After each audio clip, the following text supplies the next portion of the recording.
ഹൈന്ദവ വിശ്വാസമനുസരിച്ച് പ്രപഞ്ചത്തെ സൃഷ്ടിക്കുകയും സംരക്ഷിക്കുകയും നശിപ്പിക്കുകയും ചെയ്യുന്ന ത്രിമൂർത്തികളിൽ ഒരാളാണ് ശിവൻ.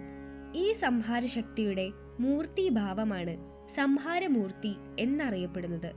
ഈ ലോകത്തിലെ തിന്മകളെ നശിപ്പിക്കുകയും പ്രപഞ്ചത്തെ ശുദ്ധീകരിക്കുകയും ചെയ്യുക എന്നതാണ് സംഹാരമൂർത്തിയുടെ പ്രധാന ധർമ്മം.